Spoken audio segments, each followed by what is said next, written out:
Good evening, everybody. I hope you're all doing well this fine evening. I'm going to be doing part 5 and part 6 of the search and rescue officer story. There's still 2 more parts after this, and I will be uploading those eventually. So, yeah, how are you guys doing? It's almost finals week. I don't have any classes tomorrow because, my professor just said, stay home and study. Because, you gotta stay home and study for finals. I hope I do good on my accounting one. We're gonna have some problems if I don't. Regardless, you're not here to listen to my personal problems. You're here to hear a creepy story. Now, a little forewarning. This one I did have to click on a above 18, like warning, like it has that not safe for work warning. I'm knowing the Trump hands. So like, beware. I guess this might get a little heavy. I don't know. But yeah. Part 5. I apologize for the short update, guys. Things have gotten a little crazy around here, and I'm not sure how often I'll be able to update going forward. I really appreciate all the support you guys have given me, and while I only have a couple of stories to share with you, I'll be interested to see what you all think. A firefighter who was helping us at the training hub told me about a call he'd gone on, supposedly to help rescue a kid from an absolutely massive tree. He said they didn't give him details, just that they needed him to come out and help because they lacked the proper equipment. He'd been called out specifically because this thing was so huge that the SARS didn't feel safe trying to climb it. He'd been a tree trimmer before joining the VFD, so it was easy enough for him to grab his old equipment and come help out. He was led out about 2 miles, and the team stopped at one of the biggest trees in the area and pointed up. He laughed and asked the op captain how the kid had gotten up there. Made some joke about the old cat in a tree thing, but the captain just shook his head and told him to get up there and get the kid down. He said he knew something was up, but he didn't push it. He said that as he climbed this tree, he started wondering if they were playing a prank on him. There was no way this kid should have been able to climb this fucking thing. It was massive at the base, but about halfway up it started tapering, and I almost had to turn back a few times because I really didn't think it was gonna hold me. But he said he kept going, and when he was just about at the top, he saw a flash of blue in the branches. I saw the kid's shirt sort of caught in a branch, and I called out to him and told him to come near me if he could, but he didn't say anything. I kept moving, calling the kid's name and telling him not to be scared, that I was there to help him. By the time I got to him, I knew he wasn't going to answer me. I found him, or what was left of him, cradled in the fork of a branch. And the fact that he wasn't up there was sheer luck. And the fact that he was up there was sheer luck. If he'd fallen any other way, he'd kind of come crashing down. It wouldn't have mattered, though, because this kid was dead long before he ended up in that tree. I don't know who put him there, how, or why, but it was fucking sick. Sick as in, like, boo. It's not sick as in, like, rad. That's not the story, I just had to specify. Kid's intestines had popped out of his mouth and were hanging in the branches. It was like some sick fucking Christmas tree. The way they were draped all over everything. I got a better look and saw they even popped out of his ass. His guts were hanging out at the bottom of his pants. His eyes were gone. I assume shoved out from whatever force caused him to fucking pop like a stress ball. You ever seen a body that's been floating in water for a long time, how their tongues kind of swell up and stick out? His was like that. I remember because there were flies crawling all over it. I think I must have gone into shock because, man, I just pushed that kid down with a stick. I broke off a branch. Just kind of poked him until he fell. I don't know why I did that. I almost lost my job because of that. But man, the thought of hauling that kid down over my shoulder the whole way, gathering his guts up and coiling them around me like a rope so they wouldn't get snagged. I couldn't do it. I've seen a lot of dead kids. More than I'd ever admit. I've seen a kid who hid in a full bathtub during a house fire. Boiled him alive, turning him into a literal soup. But this, I don't know what did this, but the thought of touching that kid's body made me feel like I was going to lose my mind. I heard him hit the ground and I figured everyone would freak out, but they knew he was dead when they sent me up there. They didn't say anything, but they didn't shout or freak out or anything. I got to the bottom, I started to get up in the captain's face, asking him who he thought he was sending me up there when he knew damn well the kid was dead. But he just told me it was none of my concern and thanked me for getting the evidence down. I remember he said that. I remember it specifically because it was so weird to hear it phrased that way. The evidence. Like he wasn't even a person. Like he'd never been a little kid who got lost and had something fucking unspeakable happen to him.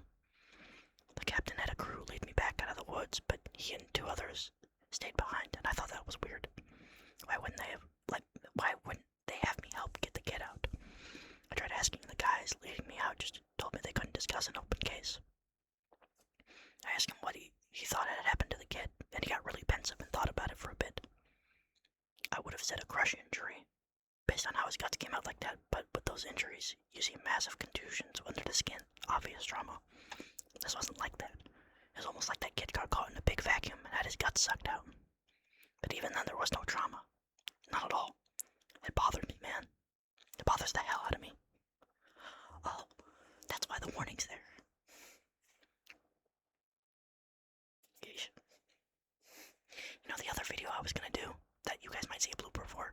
I was gonna do listing all the brain rots and steal a brain rot. Not that I play that dog shit, but, like, I mean, okay, no judgment on you if you play steal the brain rot, but, like, it's like, hey, I slop trash. I'm not saying you're a bad person, but I am saying I think you should find a better game. But I'm still gonna try to use it for content, though. How do I dig myself out of the hole I just dug? Anyways, back to the story. One of the vets at the training hub reads No Sleep, and he recognized my stories. He knows me pretty well, and we've swapped stories before. He asked if he could share something he's noticed about the stairs and some thoughts he had. I'm really glad you decided to share these. I think it's important that people be aware of what's out there, especially since the Forest Service is doing such a good job at covering it all up. I asked him what he meant. What do you mean? What do I mean? The lack of any kind of media attention. No coverage of missing kids or bodies found miles from where they got lost in the first place. David B. hit this right on the head. The FS is doing everything they can to keep people coming here, even if it isn't safe. I mean, to be fair, it's not like these things happen every day, but the numbers add up and it's worth looking into. Especially the stairs. I was surprised you didn't mention the flipped ones. I didn't know what he was talking about. I couldn't remember him ever talking about something like that. He seemed somewhat incredulous. Dude, I can't believe you've been on this long without seeing them. No one told you about them. I shrugged and asked him to elaborate. Well, there's the normal stairs, the ones that pop out when we're out of ways. I know you know about them. But sometimes I've run across ones that are flipped upside down. I guess it would be like if you had a tall house and the stairs were a separate piece. Now, take that, flip it upside down so the top step is stuck in the dirt, and put it out in the woods. They're like that. I don't see them as often, but they're odd, to say the least. Make me think of footage taken after a tornado when houses are all blown apart and random things are left standing. Like chimneys and garden walls. Those ones freak me out more than the normal ones because I can't really write those off as easily. I don't scare very easily like most of us who work out here, but that idea stuck with me and it bothers me. Oh, I lost my spot. Oh god. I'm going to try and find out more about them. He also mentioned how many people were bothered by the guy with no face. He got really excited and told me he'd seen something similar.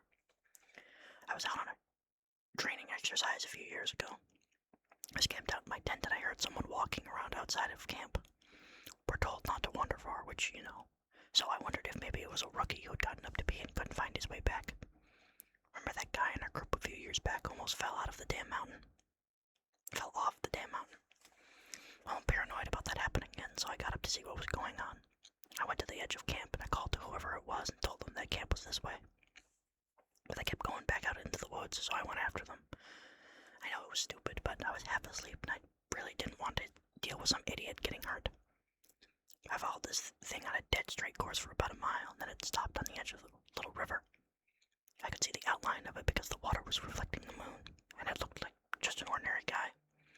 He had a pack on, and it looked like he was facing me. I asked if he was okay, if he needed help, and he cocked his head like he didn't understand me. I always have my pocket knife on me, and it's got a little thumb light attached to it, so I turned that on and lit up his chest so it wouldn't blind him. He was breathing slow and deep, so I wondered if he was sleepwalking. I went closer and asked him again if he was okay. I moved the light up and something didn't seem right, so I stopped. He kept breathing in this real slow and deeper breaths, and I sort of figured out gradually that's what was bothering me. It's like he was pretending to breathe, but not actually doing it. His breaths were too even and deep, and all his movements were exaggerated, like his shoulders going up and his chest moving. I told him to identify himself, and he made this muffled noise. I moved the light up, and I shit you not, this guy had no face. Just smooth skin. I freaked out and I sort of fumbled my light, but I saw him move toward me, but he didn't actually move. I don't know how to explain it, but 1 second he was at the edge of the river, and next he was 5 feet from me. I never looked away or blinked. It was like he moved so fast my brain couldn't keep up. I tripped and fell on my ass, and I could see this line open up on his throat. It stretched up to his ears, and his head tilted back, and he smiled at me with his throat. There wasn't any blood, just this gaping dark hole, and I swear he smiled at me with this gash in his throat. I got up and I ran as fast as I could back to camp. I couldn't hear him following me, but it felt like he was always right behind me, even though when I looked back I couldn't see him. I calmed down when I got back to camp, but the fire was still going, and I guess that pack mentality of being with other people made me stop and breathe a little. I waited by the fire to see if he'd follow me there, but I didn't hear anything else for a few hours, so I went back to bed. I know it sounds weird, but the whole thing was just so surreal that it was almost like I immediately wrote it off as my imagination. God. That's freaky. Oh, I just need the mic. Shit. That's okay, I'll edit it. I gotta edit it anyways, because I'm yelling at the beginning of this video. Well, not yelling, but I'm not exactly being quiet. We were telling ghost stories one night before bed just to scare each other and poke fun at whoever got creeped out. Most of the time, it's the rookies, but one woman told a story that actually managed to get under my skin a little bit, and I know the same was true for others. She said it was true, but then again, every ghost story told around a campfire is true. Somehow, though, I don't think she was making it up. It had that ring of truth that only really traumatizing events have. She said that when she was a kid, she and her friend used to go out in the woods behind her house a lot. She lived in northern Maine where there's a lot of dense, unpopulated national forest. She said the woods up there aren't like they are here. They're so thick in places that the trees block out the sun almost completely. She and her friend grew up there, so they weren't scared of being out there alone, but they did always maintain a sense of caution in certain areas. She said it was never really talked about, but they always knew not to go more than a mile or two beyond their homes. The adults never said why, but it was an unspoken rule that no one ventured out that far. She and her friend made up stories about bears as big as houses that lived out there, and they used to scare each other by hiding and making growling noises while the others searched for them. She said one summer there was a series of awful storms that blew down a whole lot of trees and set one part of the forest a few miles behind her house on fire. Fire crews got it under control, but she said some of them came back not quite the same. It was like they'd been to war. You could tell who'd really gotten scared because they had the same look on their faces. I think it's called shell shock. My friend and I said they were like Walking Dead people. The Walking Dead. They didn't smile or say anything if you went up to them, and most of them left town as soon as everything was over. I asked my parents about it, and they said they didn't know what I was talking about. Once everyone was told the woods were safe again, my friend and I decided to try and hike out to where the fire had been. We didn't tell our parents where we were going. It was pretty exciting to think that we were disobeying them like that. We hiked out about 2 miles or so, and we started seeing burnt trees and stuff. I remember my friend got really upset because we found the skeleton of a deer curled up under a tree. I practically had to drag her away. She wanted to bury it, but I didn't want her touching it because its antlers were weird. I can't remember why, I just remember thinking there was something wrong with them. I didn't want either of us going near it. The farther we went, the more burnt everything got. Eventually there were no standing trees, and it was like being on another planet. Almost nothing green, just brown and black everywhere. We were standing there looking at it all, and we both heard someone shouting in the distance. I panicked because I thought it was my dad and that he was going to tell me I was grounded. My friend broke off and went to hide behind a big rock because she said she didn't want to be caught out here. Her parents had forbidden her to come out in the woods at all, and she lied and told them we were going to a movie. I followed her and we kept listening. I could hear this voice getting close, and I realized they were calling for help. I thought maybe it was some hiker who had gotten lost and needed directions back to town. That used to happen all the time, so I was used to helping people out.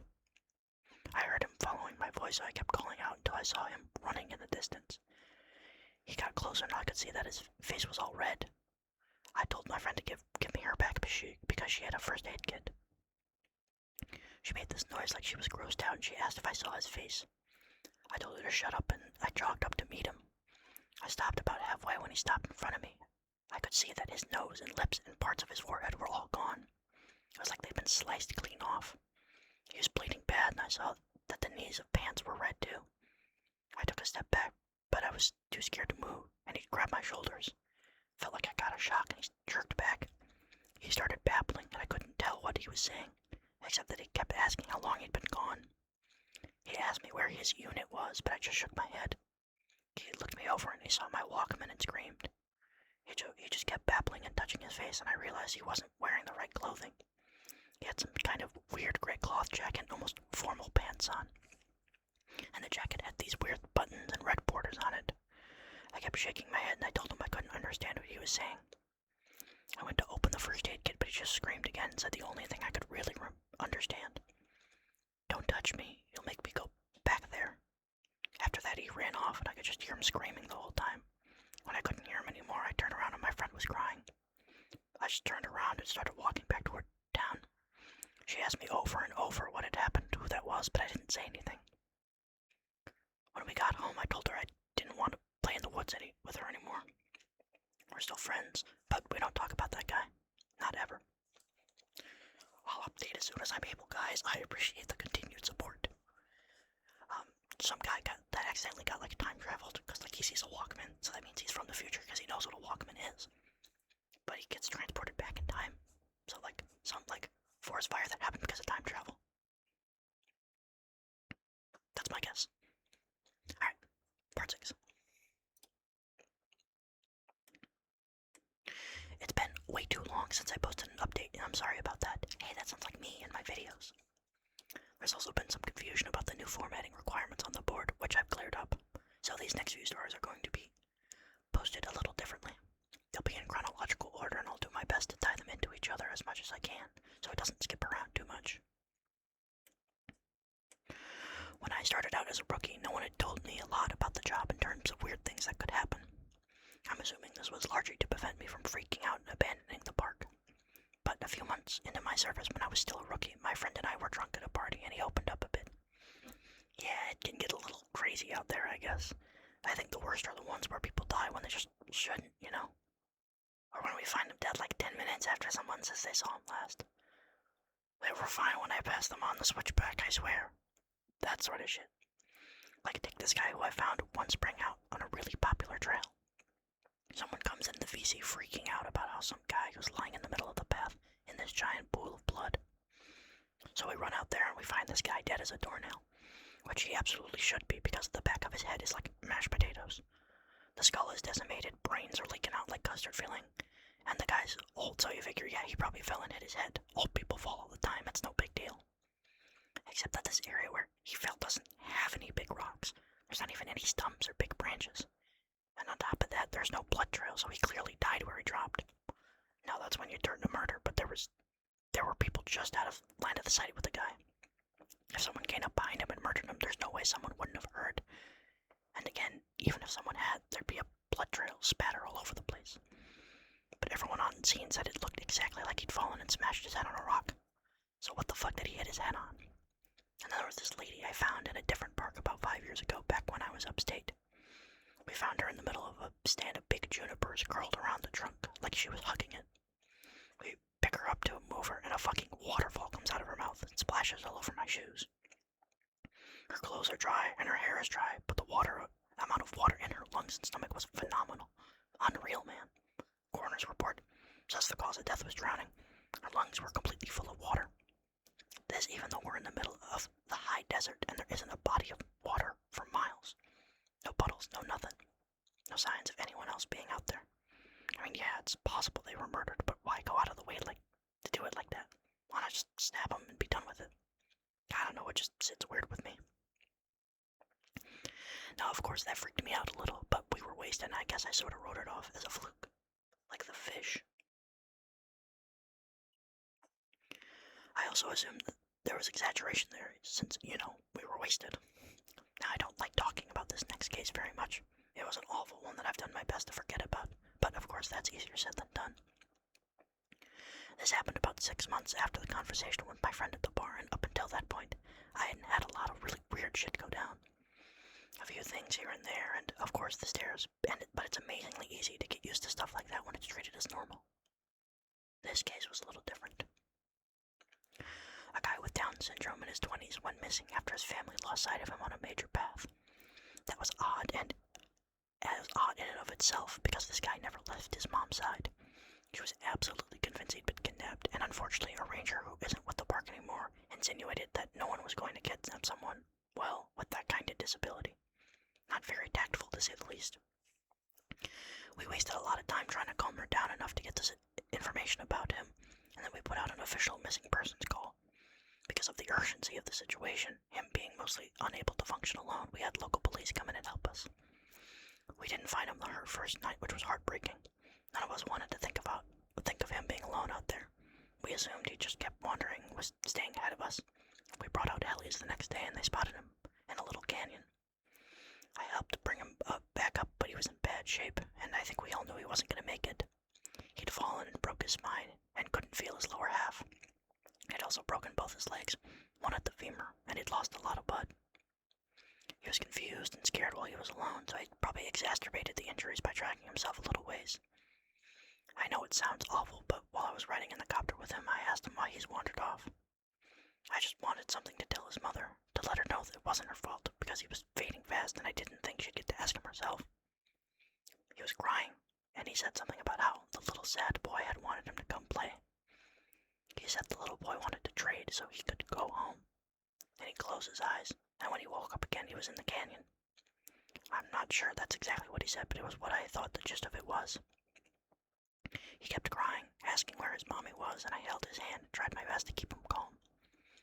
It was cold out there. He kept saying that. It was cold out there. My legs was frozen. It was cold out there. It's cold in me. He was getting even weaker, so he eventually stopped talking, and he closed his eyes for a while. Then we were about 5 minutes from the hospital. He looked right at me, and these big tears running down his face, and he said, "Mama won't see me no more. Love Mama, wish she was here." Damn.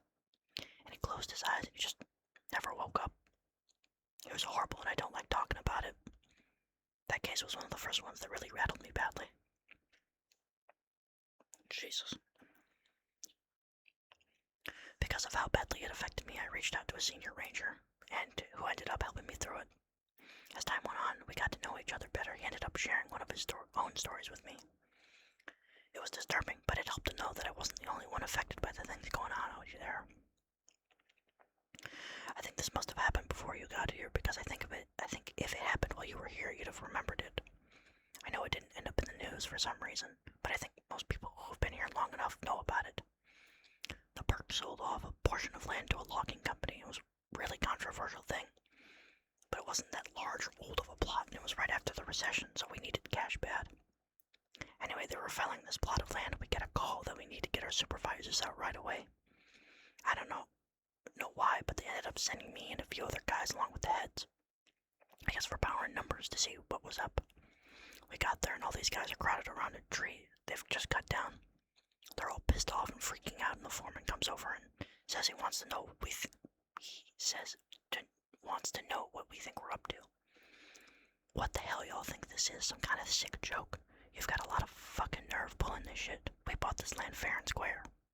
Well, we don't know what the hell he's talking about, so he brings us over to this felled tree and points at it and tells us that when they cut it down, it was just like this, and they'll be damned if they put it there. The inside of the tree was all rotted out and hollow in one spot, and when they cut it down, it exposed that chamber, and inside it is a hand, like a perfectly severed hand. It looks like it's actually fused with the inside of the tree. Well, now we think they're pulling a joke, so we tell them that we don't like being fucked with, and if we start to leave, but they tell us they've already called the cops, and they'll go right to the media if we don't stick around. Well, that gets the head's attention, so they stick around and talk to the police about it.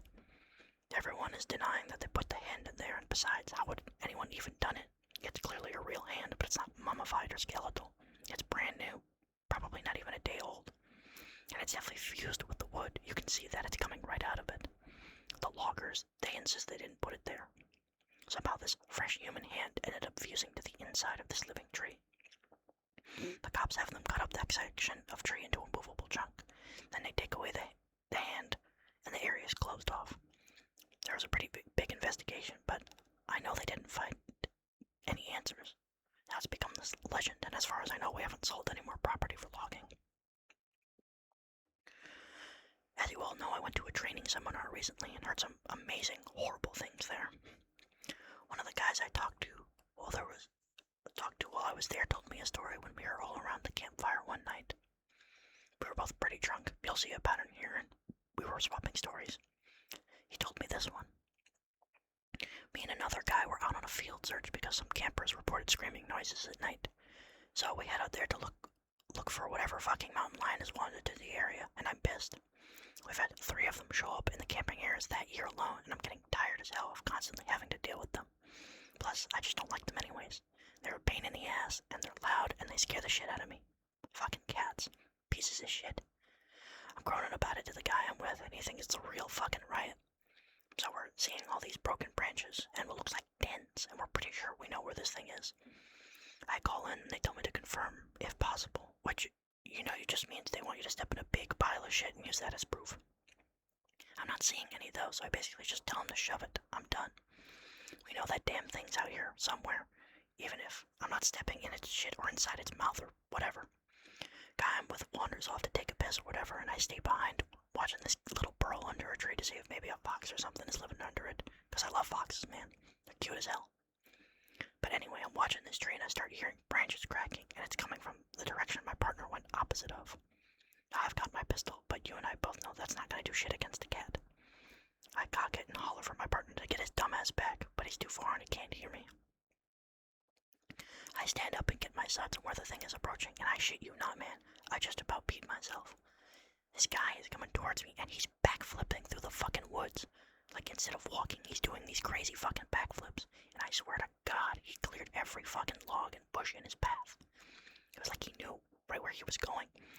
I yell at the guy to stop right where he is, and I'm pointing a gun right at him, but he keeps coming, and I just kind of lost it. I shot at the ground in front of him. It was a dumb fucking thing to do, but man, I didn't want this guy anywhere near me.